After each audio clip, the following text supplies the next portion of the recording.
इस वीडियो के ज़रिए मैं आपको बताऊंगा कि एम एस वर्ड के ज़रिए आप अपने इंग्लिश को किस तरीके से बेहतर कर सकते हैं और एम एस वर्ड का इस्तेमाल आपकी इंग्लिश की इम्प्रूवमेंट के लिए कितना कारआमद साबित हो सकता है। मैं आपको रिकमेंड करूंगा कि अगर आप कुछ चीज़ राइट डाउन करते हैं या लिखते हैं, उसको आप ज़रूर टाइप करें एम एस वर्ड पर, ताकि आपकी अपनी इंग्लिश इम्प्रूव हो और आप अपने जो है माइनर्स मिस्टेक होते हैं, ग्रामेटिकल स्पेलिंग मिस्टेक होते हैं, उनको फाइंड आउट करें और उनको देखें कि कहाँ कहाँ आप मिस्टेक करते हैं। बार बार टीचर अवेलेबल नहीं होता, बार बार वो आपको टाइम भी नहीं दे पाता, टीचर की अवेलेबिलिटी भी हर टाइम मुमकिन नहीं है। तो एम एस वर्ड एक ऐसा प्लेटफॉर्म है जहाँ पर आप अपनी इंग्लिश को बेहतर कर सकते हैं, अपने मिस्टेक को आइडेंटिफाई करने के बाद रेक्टिफाई भी कर सकते हैं, उसको बेहतर भी कर सकते हैं। मैं आपको एक डेमोस्ट्रेशन देता हूँ। यहाँ पर सपोज मैं एक वर्ड लिखता हूँ, it is not not a suitable.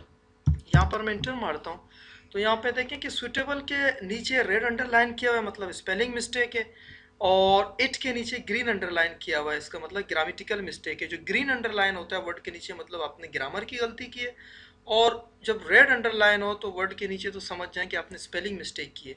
यहाँ पर मैंने क्या ग्रामेटिकल मिस्टेक की है, क्योंकि आपको पता है कि सेंटेंस, अगर नहीं पता है तो ये आपको बता देगा कि सेंटेंस के स्टार्ट में हमेशा फर्स्ट अल्फ़ाबेट कैपिटल होता है, तो उन्होंने रिकमेंड किया है। सुइटेबल की स्पेलिंग में राइट क्लिक करता हूँ तो वो मुझे बताएगा कि भाई सुइटेबल की स्पेलिंग ये है, तो मैं यहाँ पर सुइटेबल को भी राइट क्लिक कर देता हूँ तो ये सुइटेबल भी राइट क्लिक हो गया, यहाँ पर ये सुइटेबल की स्पेलिंग भी सही होगी। इसी तरीके से मैं एक और सेंटेंस लिखता हूँ। मैं लिखता हूँ कि the speech was not as much good as expected। तो यहाँ पर एक सेंटेंस है, चलो इसकी भी स्पेलिंग गलत करके इंटर करते हैं, यहाँ पर देख लें। तो ये एक्सपेक्टेड की स्पेलिंग, कभी कभी होता क्या, आप टाइपिंग में तेज़ी से लिख रहे होते हैं, आपकी नज़र नहीं पड़ती, आपको स्पेलिंग का पता भी होता है, लेकिन वो गलती से टाइपो एरर बन जाता है, मतलब इसकी आप मिस्टेक कर लेते हैं, आपको पता नहीं चलता, तो ये आपको इंडिकेट कर देता है, बता देता है कि आपकी स्पेलिंग मिस्टेक आ गई है। यहाँ पर ज़रूरी नहीं है कि आपको स्पेलिंग ना आती हो, लेकिन जल्दी जल्दी में टाइप करते हुए हो जाता है, गलती हो जाती है स्पेलिंग में। तो यहाँ पर मैं क्लिक करूँगा तो वो मुझे बताएगा कि एक्सपेक्टेड की स्पेलिंग ये है। तो इसी तरीके से जब मैं इंटर मारूंगा तो यहाँ पर ए मच गुड पर भी एक मिस्टेक आ रहा है, तो मैं यहाँ पर क्लिक करूँगा, बेटर कर दूंगा तो ये भी हो जाएगा।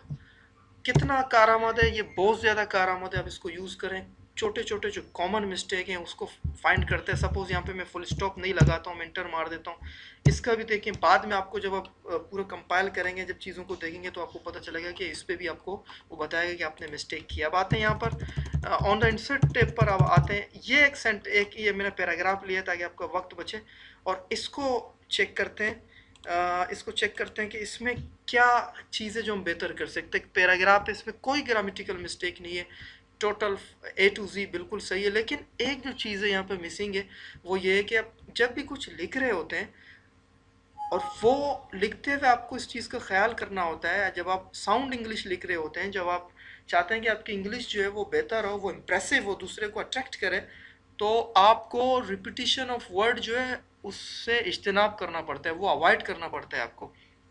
यहाँ पर एक वर्ड इंसर्ट है, यहाँ पर इंसर्ट वर्ड आ रहा है, और यहाँ पर इंसर्ट वर्ड आ रहा है, 3 इंसर्ट वर्ड आ रहे हैं। इसका मतलब ग्रामेटिकल बिल्कुल सही है, इम्प्रेसिव है, but not as much impressive as you it could be. ये हो सकता है बेहतर तरीके से। आप इसको कैसे कर सकते हैं, इंसर्ट की जगह मैं एक ऐसा वर्ड डालूंगा कि इंसर्ट का मीनिंग दे, लेकिन वो इंसर्ट की जगह रिप्लेस करे। तो मैं यहाँ पर राइट क्लिक करूंगा, सिनोनिम पे जाऊंगा। सिनोनिम का मतलब सेम, इन द मीनिंग वो सेम है, लेकिन वो वर्ड जो है डिफरेंट है। यहाँ पर ऐड कर दूं तो आपको पता होगा इंसर्ट का भी मतलब ऐड कर एक ही है, ऐड का मतलब भी इंसर्ट है, इंसर्ट का मतलब भी ऐड है। इंटरचेंजेबल है ये दोनों वर्ड, इंटरचेंजेबल मतलब सेम मीनिंग दे रहे हैं। यहाँ पर आते हैं क्रिएट इंसर्ट, एक और वर्ड है, यहाँ पर मैं क्लिक करूँगा, सिनोनिम में जाऊँगा, यहाँ पर इंक्लूड में डाल सकता हूँ इंसर्ट की जगह। आप देखें जहाँ 3 जगह इंसर्ट आ रहे थे, अब वो सिर्फ एक जगह आ रहा है। यहाँ पर आते हैं क्रिएट पिक्चर, क्रिएट की जगह जो है मैं यहाँ पर सिनोनिम पर मैं मेक भी कर सकता हूँ। तो ये देखिए कितना हेल्पफुल है। अगर इसके अलावा आपके जहन में कोई सवाल है, आप मुझसे पूछ सकते हैं ताकि मैं आपकी हेल्प आउट करूँ। मेरे ख्याल में आज की वीडियो इतना काफ़ी है। उम्मीद करता हूँ आपको वीडियो पसंद आएगी। बहुत बहुत शुक्रिया।